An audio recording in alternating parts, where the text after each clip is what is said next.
Welcome, everybody, to the Healing Place podcast. I'm your host, Terry Wellbrock, and so very excited to have with me today Sarah Cart. And she is the author of On My Way Back to You. And I have it right here. Today is launch day. Woo-hoo! I told her before we hit record, I said, when I looked at my notes to get ready to talk to her today, I saw April 2nd is launch day. So I feel blessed that you're here with me to talk about it. So welcome, Sarah. Thank you very much. I'm delighted to be here, Terry. Thank you. Oh, absolutely. I'm so excited for you to talk about caring the caregiver, because that is just so huge. As so many of my audience knows, I have been on a caregiving journey, written about a caregiving journey with my mother, but yours is a different story. So do you want to share a little bit about how your caregiving journey, I guess? I ended up, well, my husband had an autoimmune disease that started slowly and was treatable only symptom by symptom. It was incurable. And we did what we needed to do at the beginning, and it was, life was just going on. He was taking some medication, and then a couple of years into it, the autoimmune disease, which was migrating from organ to organ, got to his heart, and he was in congestive heart failure, and suddenly everything became real.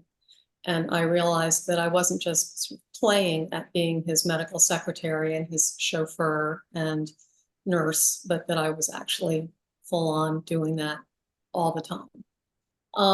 And then he ended up, well, he got a pacemaker at that point, which helped us for about a year, a little less than a year. And then the word came that the pacemaker wasn't keeping up with the destruction to his heart, and his only chance for survival was a heart transplant.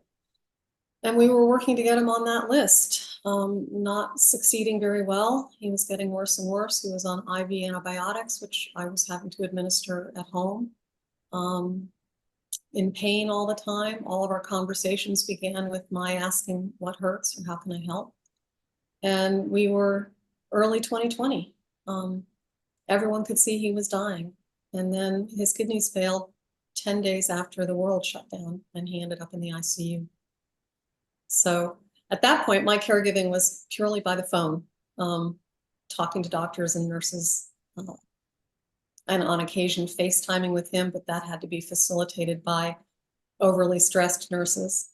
And when he came home to me 10 weeks later with a new heart, miraculously, we'd been on such a roller coaster. It was really touch and go. And then he got a heart, and 10 days after he got the heart, they realized he had a fractured left hip. So when he came home to me from having 24/7 doctors and nurses and janitorial staff attending to his every need, he had me. And so my caregiving at that point had to go from 0 to 60. It was kind of overwhelming. We got through it. Right. So. Holy moly. Like, so much to unpack there. One is someone who has been on a new journey with autoimmune. Mine was activated by exposure to mold, and so the psoriasis rash just covers me head to toe, but it makes me so nervous. So I'm so glad, one, you've brought up the autoimmune and the impact, because it's one of those hidden, right? Everybody, oh, you look fine, you look okay. Right. Yeah, it was so subtle. For his, it started with swollen fingers, which I noticed because at a wedding, when everyone else was applauding and cheering, he whistled, and he always whistles just by sticking his 2 fingers in his mouth. But this time he used both hands because his fingers were too swollen to get them together. And I asked him about it on the way home. Oh, well, they've been swollen. When were you going to say something? It's just my fingers. And then there was some discoloration as when he was changing temperatures, going from air conditioning to not air conditioned, or vice versa. And so we mentioned it to a doctor. It turned into blood work, and then this diagnosis of systemic sclerosis.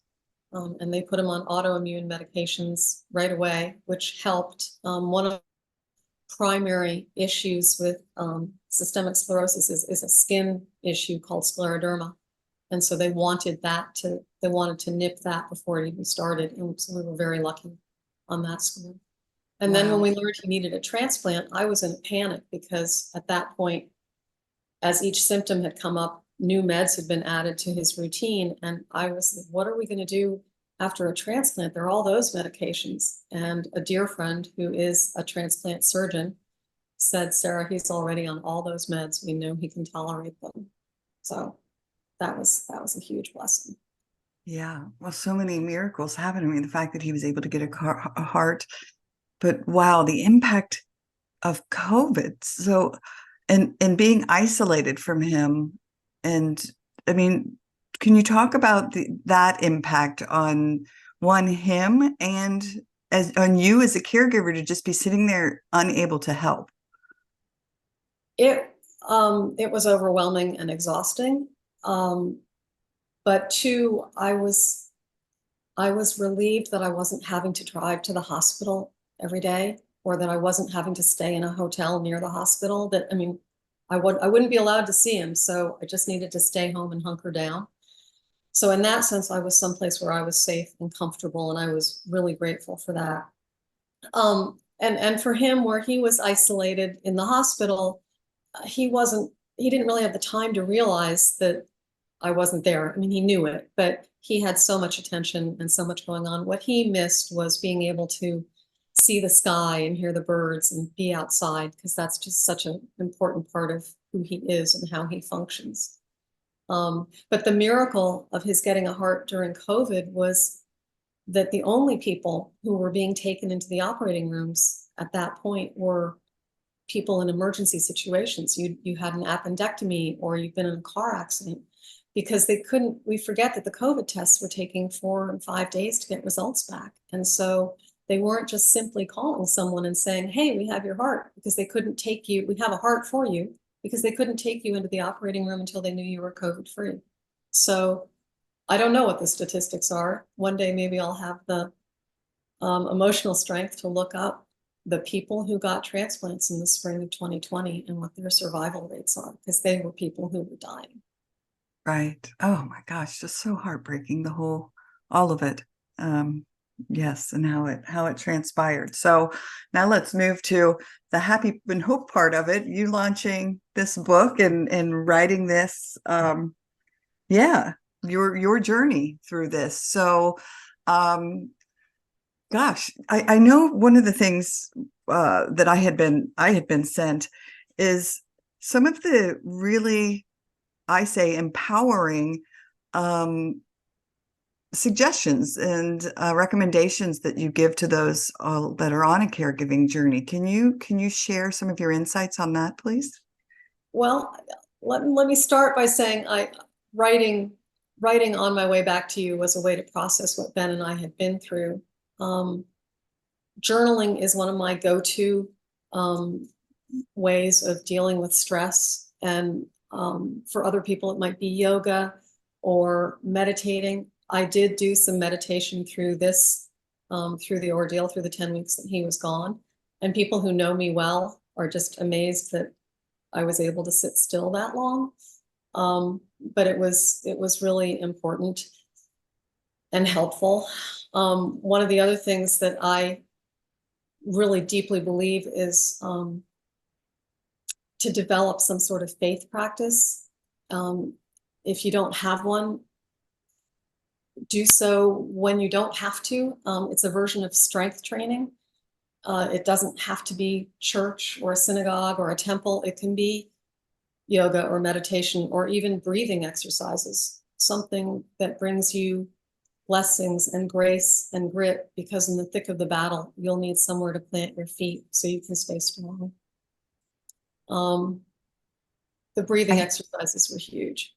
Yeah, I just have to say really quick that I cleaned up my office because we had family in and we were moving things around so they could have some space in the house. And I otherwise I would scan my camera over and you would have seen the 15 journals that I had on my corner of my desk, because journaling to me, like writing, is so cathartic, and it really does help Yeah. process so many times. Like one would be my like I have different journals for different things. One's like my letters to God journal. And so I'll like, dear God, and ask questions and I'll write and I Yeah. get answers. That's what's so beautiful. But then I'll have my like blue day journal if something's, weighing me down, like write that out. So yeah, I love it that you've brought up journaling. So I just think it's so very important. You're right, for processing. Yeah. I'm also a big believer in walking and getting fresh air. That it was, especially during COVID, it was, and living in Florida, I was blessed to be able to get outside and on Ben's behalf, see the sky and hear the birds and yeah. Yeah, for sure. Well, you and I talked a bit. I live in the Low Country in South Carolina, and yeah, gosh, just to be able to sit outside. It's my favorite thing. I was just outside doing something. I had to get something off our car, a sticker, and there was a cardinal just singing, singing, singing me a song, and I just stopped and paused and was like, "Hi." I said, "Hi, Mom," but oh, hi, and just listened and enjoyed the song because wow, nature is so healing. Uh, Yes. if we Yeah. just pause and listen. Yeah. Yeah, Yeah. Yeah. The miracle is that the sun comes up every morning. I mean, you start with that miracle and really you then start seeing the miracles all around you all day long. right. So Absolutely. Yeah. And I'm also glad you brought up the faith component of it because I don't know, having something to hold on to. I was raised Catholic and I still embrace my Catholic faith, but um I've also broadened my horizons to welcome um more like Buddhist traditions and other things yes. that I don't practice Buddhism, but I welcome these things. There's a prayer, a Hawaiian prayer that's called the Ho'oponopono Hawaiian Yes. prayer of forgiveness. And I love that prayer. Like I practice it almost every day. The first time Um, I heard it, it made me cry. It was like, oh wow. Yeah. That's lovely. In fact, that's a good reminder. I haven't listened to it in a while. Need to go back. Yeah, the faith component, I didn't grow up going to church. But when I got married, we spent a lot of time at the Episcopal Church and we took our boys there. We raised our boys in the church. None of them really go. But when Ben was at his worst in the hospital, um, and I think it's because of breathing exercises that a friend had taught me, I just started thinking about the universe and I called out in one of my meditations to every loved one we'd lost who's out in the universe somewhere to please come back and shine their light and love and energy on Ben and his doctors in the hospital. And I had this image of this cone of light that was all of them, all their different rays focused on Ben. And after the transplant, when there were times when things weren't going as smoothly as I would have hoped, I actually would ask his paternal grandfather and maternal grandmother and my mother to please stand by his head and help him think clearly because they were all the ones who were always thinking with their heads. And his maternal grandmother, paternal grandfather, and a best friend from high school whom we'd lost 20 years ago to please stand by his heart because they were the most loving people in terms of his relationships with them. And then everybody else I could think of, my brother, my stepbrother, other friends we'd lost. I just had them all in the room standing around his body, helping him. Um, and it meant so much to me. And he and I have talked about it a little bit since, and he's just, I was thinking about those people too. Um, so it's hard not to think that didn't have something to do with how we stayed connected and what brought him back to me. yeah, wow, you teared me up just a little bit because I I love calling upon well light and love, and I'll say whatever, but spirit guides or angels or whatever. But yeah, Yeah. bringing in loved ones who are in just another dimension. They're just beyond the veil, if you will. And yeah, and them just being Even, wow. years ago, just raising our boys and getting stuck in traffic, when none of this was anywhere near anything could even conceive of, I would try to tell myself that, okay, that person who just cut across me in traffic was the angel who was making sure that I didn't get someplace too early or get, all those, they're here. They are angels. They are helping you one way or another, making sure that you can, even as it's so frustrating to try to reframe the situation to try to make it a little easier to deal with. I only laugh because, oh my gosh, my heart hugs yours, because there's been times, not all the time, because I do get irritated in Hilton Head Island tourist traffic. Oh yeah, just a little bit. Tourist season has hit it as spring break, and yesterday I was like, oh my gosh, get out of the Is it way. 228? What's But the road? The main road that goes from 278, 278. There we go. Yeah. yeah, Yeah. the one road on the island. Yeah. So yeah, but I have in the past, when it's not tourist season, done that, and I love that like either I'll do, oh gosh, Terry, you don't know, like maybe that person just received a phone call that Right. mother's in the hospital, or whatever it may be, and they're just distracted, or they're in a hurry to get to that person, their loved one. Or I'll do the angel thing, like maybe they just prevented me from an accident, a mile up the road. They slowed me down enough. Yeah. Uh, Yeah. yeah, I love that. So, Beautiful. All right. So I know you had this whole amazing list of wonderful insights. I'm looking through them real quick. Find passions and goals. I love that one. Opportunities to keep you socially connected and involved in your community, and volunteering. I tell my kids that, like, get involved. You're yeah. going to meet like-minded people. Yeah, it's partly stepping outside of yourself and realizing, just like you said, why is that person speeding that way? They've got someone in the hospital. Or for me, more often, I'm a native New Yorker, so I tend to have a lead foot. So for me, more often it's the person who's driving very slowly in front of me. Maybe they're just learning to drive, or maybe they haven't been able to drive because they've been in the hospital and this is their first day back behind the wheel of the car. Forgiving those things. And along those lines, um, taking care of yourself as a caregiver, um, I found you have to be cautiously open about your vulnerability, and be gracious and accepting of people's attempts to support and reach out to you, because they're trying hard too. There may be awkward moments when they don't know what to say or to do, but just appreciate that they're trying to do their best. It's a little bit more obvious that they're trying to be an angel than that person is cutting you off in traffic, but that's what's going on, and just be open to it. One of the other things that I learned, especially in the thick of Ben's crisis in the hospital, was when people ask how things are going, don't exaggerate or sugarcoat it, because you don't want to have to walk things back if everything changes. And then most importantly was just to be kind and supportive, of yourself. There is no way to do the caregiving stuff perfectly. Oh, for sure. Gosh, and again, I'm so glad you brought up the point of being true, like real, being truthful about where you are and where your loved one is along the journey, because one, it gives an opportunity for other people to help shine their light and step in if needed. I know with my mom, I documented every step of the journey in hospice. And I had so many people reach out to me privately through Messenger or text or whatever and say, I am so glad you're sharing this journey, as difficult as it is, because I went through blah, blah, blah, or I had blah, blah, blah, or I'm currently going through blah, blah, blah.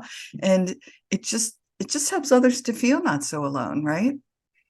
Yeah, and I know, I was sending emails out to family and friends, trying to keep everybody in the loop. And in fact, those emails ended up being the outline for the book. But on the day he got his transplant, I sent out an email to a larger list than usual.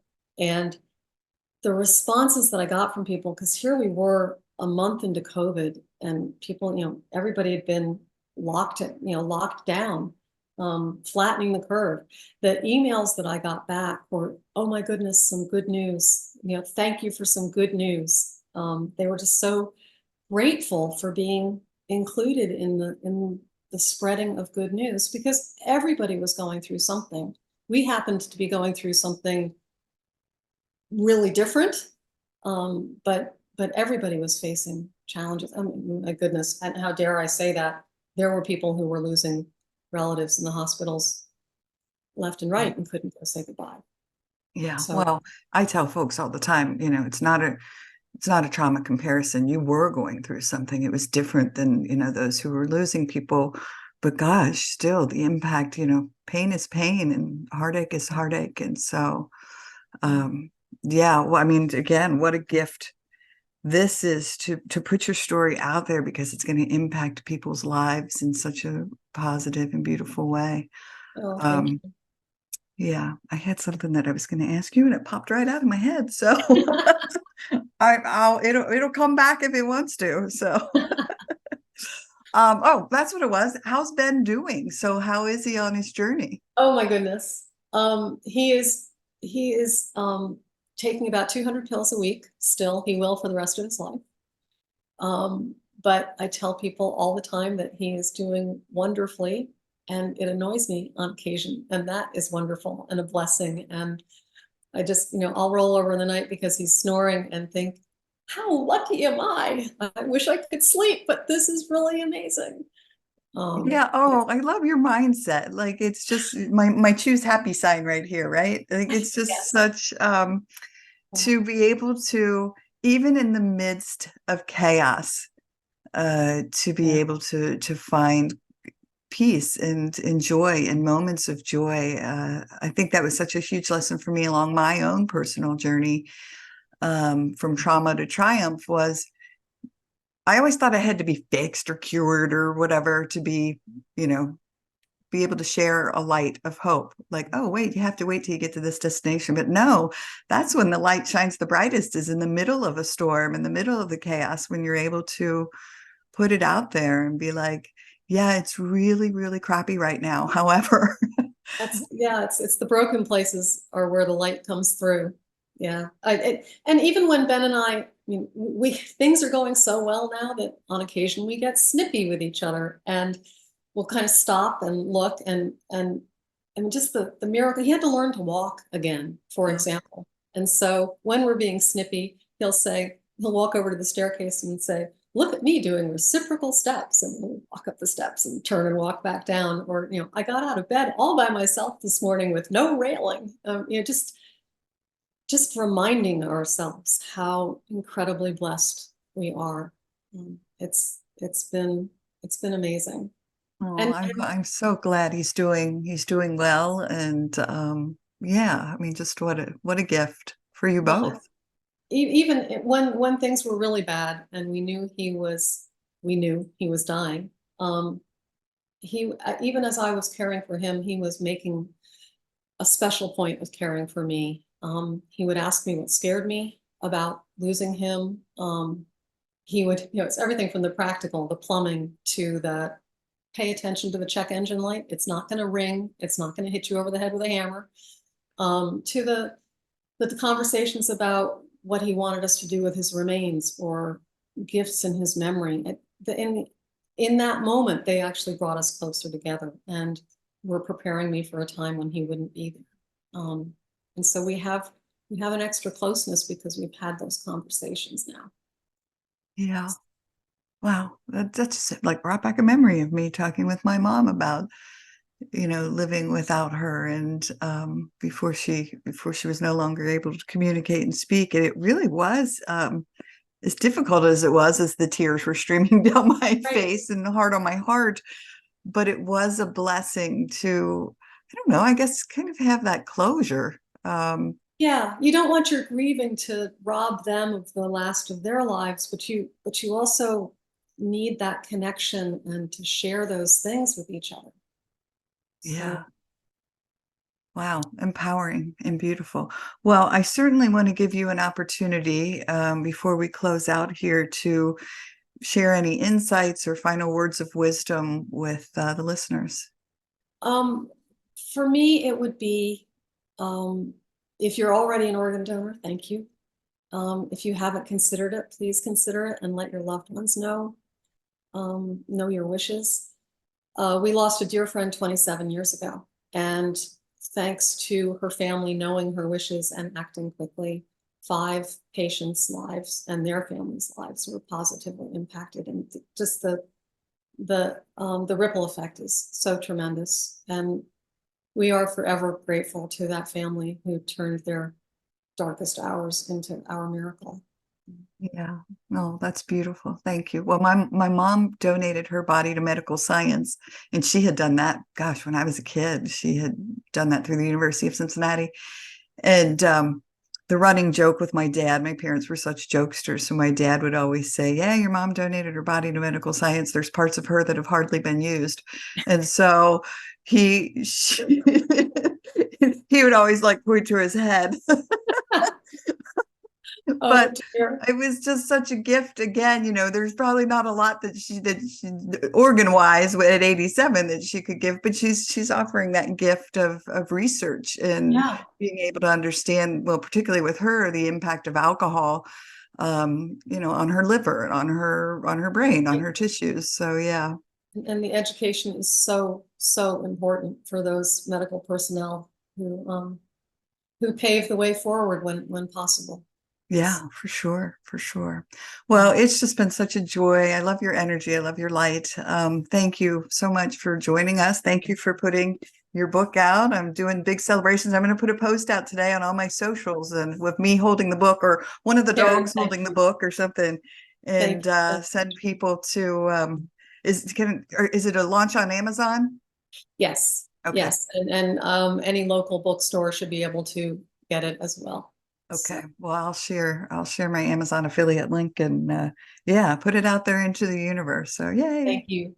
I really appreciate that. Oh, for sure. For sure. I hope it reaches everyone that it needs to reach that's on a caregiving. Well, I think I'd seen a number you had put out, 39 million Americans. 39 million Americans. Yeah, First Lady Rosalind Carter had a quote. It was something about there are 4 kinds of people in the world: those who have been caregivers, those who are caregivers, those who will be caregivers, and those who will need caregivers. And we don't talk about that very much, but it's a very real fact of life.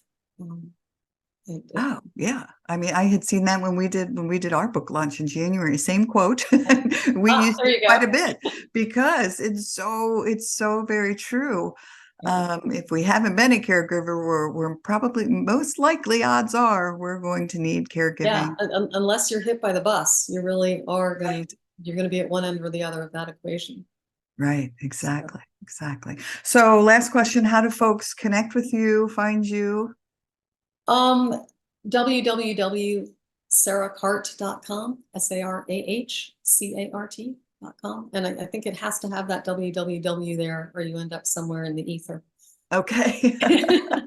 It's funny how that works. Sometimes you have to put the HTTPS, sometimes the www. Yeah, I don't, Who I knows? am not, my kids explain it to me all the time and it goes right through. Just talking about ether, just whoa.